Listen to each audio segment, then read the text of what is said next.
जय जय श्री राम मित्रों, आपका मेरे यूट्यूब चैनल हिंदी कहानी पर स्वागत है। कर्मों की गति न्यारी। मनुष्य के कर्म फल का भंडार अक्षय है। उसे भोगने के लिए ही जीव 84 लाख योनियों में शरीर धारण करता आ रहा है। समस्त जीवों को अपने द्वारा किए गए शुभ अथवा अशुभ कर्मों का फल निश्चित रूप से भोगना ही पड़ता है। आज जो इंद्र है वह अपने पहले के जन्मों में कभी कीड़ा हो सकता है तथा पहले का कीट आज अपने सत्कर्मों से इंद्र बन सकता है। कर्म की गति जानने में देवता भी समर्थ नहीं है, मानव की तो बात ही क्या है। इसीलिए कहा गया है, कर्मों की गति बड़ी गहन और न्यारी होती है। कर्म फल के विलक्षण प्रभाव को दिखलाता राजा बलि का जीवन पौराणिक मान्यता के अनुसार राजा बलि पूर्व जन्म में जुआरी था। एक दिन उसे जुए में कहीं से कुछ पैसे मिले। उन पैसों से उसने अपनी प्रियतमा वेश्या के लिए एक सुंदर माला, इत्र व चंदन खरीदा और काम आतुर होकर उससे मिलने के लिए जल्दी जल्दी चला जा रहा था। तभी एक पत्थर से ठोकर खाकर वह मूर्छित हो गया। कुछ देर में जब होश आया तो उसने अनुभव किया कि मेरी मृत्यु अब निकट है। पूर्व जन्म के किसी पुण्य से उसके मन में सद्बुद्धि उत्पन्न हुई और वैराग्य जागा। जुआरी ने कभी किसी महात्मा से सुना था कि कोई भी वस्तु शिव अर्पण कर देने से बहुत पुण्य होता है। उसने सोचा, माला इत्र चंदन तो प्रियतमा तक पहुंच नहीं सकता, शिव अर्पण कर देने से कुछ अच्छा होता होगा तो हो जाएगा, अन्यथा मर तो रहा ही हूँ और माला इत्र चंदन भी जमीन पर गिरकर बेकार जा रहे हैं। यही सोचकर जुआरी ने माला इत्र व चंदन भगवान शिव को अर्पण अर्थात शिव अर्पण कर दिया। जुआरी की मृत्यु होने पर यमराज के दूत उसे पकड़कर ले गए। यमराज ने चित्रगुप्त से कहा, इसका बही खाता अर्थात कर्मों का लेखा जोखा देखो।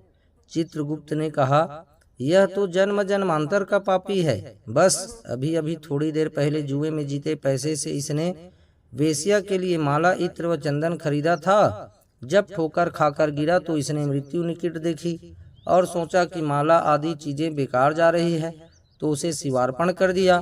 यह कोई भगवान को माला अर्पण करने वाला तो था नहीं, न इसने भगवान के लिए माला खरीदी थी। बस यही इसका पुण्य है। यमराज ने कहा, यह तो इसका पुण्य ही माना जाएगा। यमराज ने जुआरी से पूछा, पहले तुम पुण्य का फल भोगोगे या पाप का? जुआरी ने कहा, मैं तो जन्म जन्मांतर का पापी हूँ। पाप का फल भोगने में पता नहीं कितना समय लगे, इसलिए मैं पहले पुण्य का फल भोगना चाहूंगा। भगवान शंकर की कृपा से जुआरी बन गया इंद्र। मित्रों, यमराज ने कहा, शिव अर्पण के पुण्य से तुम 3 घड़ी के लिए इंद्रलोक के मालिक बन गए हो। भगवान शिव की बिना भक्ति की आराधना से जमीन में गिरी हुई गंध पुष्प से एक महापातकी को कितना बड़ा फल मिला। जो लोग श्रद्धा और भक्ति के साथ भगवान शिव को गंध पुष्प व जल अर्पण करते हैं, उनकी आराधना करते हैं, उन्हें तो सायुज्य मुक्ति ही मिलती है। उसी समय देवगुरु बृहस्पति आए और जुआरी को ऐरावत हाथी की पीठ पर बिठाकर इंद्रलोक ले गए। जुआरी जब इंद्रासन पर बैठा, अप्सराएं नृत्य करने लगी, गंधर्व गान करने लगे। उन गंधर्वों में नारद जी भी थे। यह देखकर उन्हें हंसी आ गई। जुआरी ने कहा, इंद्र के दरबार में बेअदबी, बताओ क्यों हंसते हो? नारद जी ने कहा, जुआरी तू जीवन पर्यंत जुआ खेलता रहा। तूने यही सोचा कि शिवार्पण करने से कुछ होता होगा तो हो जाएगा, ना होगा तो मर तो रहे ही हैं और माला इत्र आदि भी बेकार ही जा रहे हैं।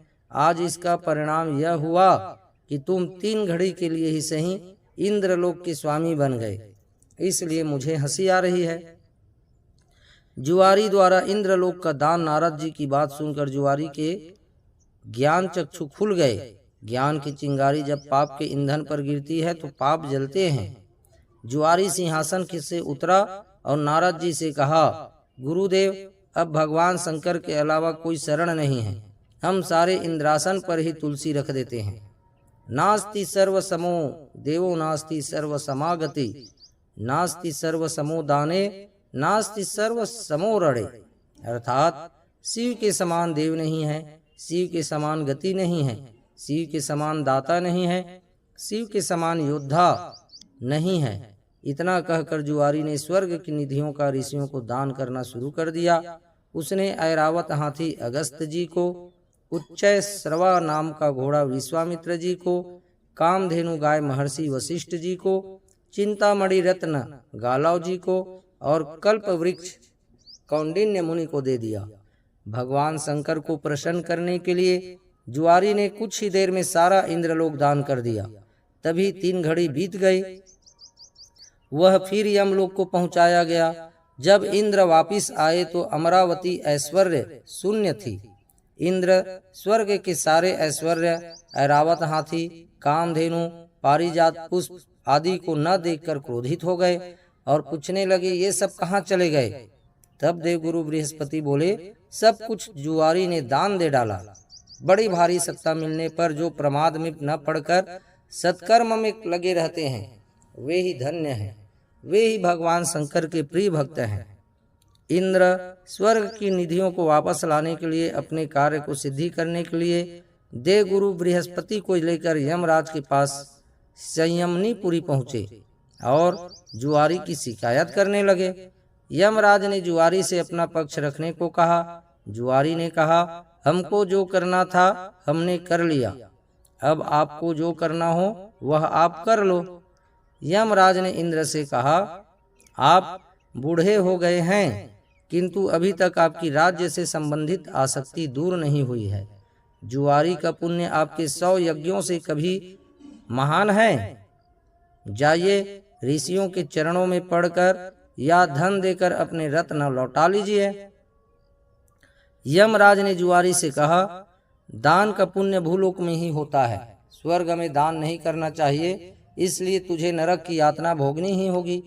तब चित्रगुप्त ने यमराज से कहा, इसने भगवान शिव के नाम पर ऐसे उत्तम ऋषियों को इतनी बहुमूल्य वस्तुएं दी है, तब इसे नरक की यातना क्यों भोगनी पड़ेगी? शिव के नाम पर स्वर्गलोक, मृत्युलोक या कहीं पर भी कुछ दिया जाए तो उसका अक्षय फल मिलता है। इसके जितने भी पाप थे वे सब भगवान शिव के प्रसाद से भस्म होकर पुण्य में परिणत हो गए हैं। यमराज सोचने लगे, अब यह जुआरी नरक नहीं जाएगा, अब तो यह इंद्र ही होगा, क्योंकि इस बार तो इसने विधिवत पूरा इंद्रलोक ही दान कर दिया है। उसी पुण्य के प्रभाव से वही जुआरी अगले जन्म में महान भक्त प्रहलाद का पौत्र राजा बलि हुआ। यहाँ पर भी वह पूर्व जन्मों के शिव पूजन के पुण्य से इतना त्यागी हुआ कि गुरु शुक्राचार्य के मना करने पर भी उसने भगवान वामन को अपना सर्वस्व समर्पित कर दिया। वामन भगवान राजा बलि से बोले, हम तुम्हें क्या दें? बलि ने कहा, भगवान हमारी जिधर भी दृष्टि जाए उधर हम आपका ही दर्शन करें।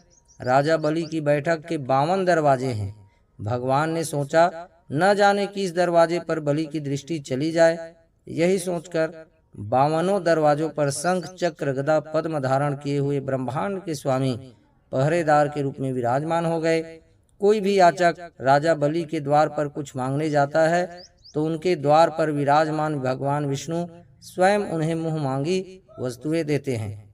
इसलिए प्रहलाद जी ने भगवान की स्तुति करते हुए कहा है, इंद्र, कुबेर आदि देवताओं के द्वारपाल तो आप कभी नहीं बने, परंतु आप हम असुरों के द्वारपाल बन रहे हैं। इससे लगता है कि आप हम असुरों के पक्षपाती हैं। इस प्रसंग से गीता में भगवान का यह कथन सत्य सिद्ध हो जाता है कि पत्र, पुष्प, फल, जल जो कुछ भी भगवान के लिए अर्पित किया जाता है वह अनंत गुना होकर वापिस होता है।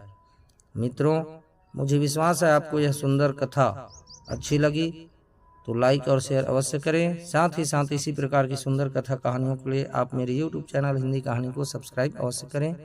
जय जय श्री राधे कृष्ण।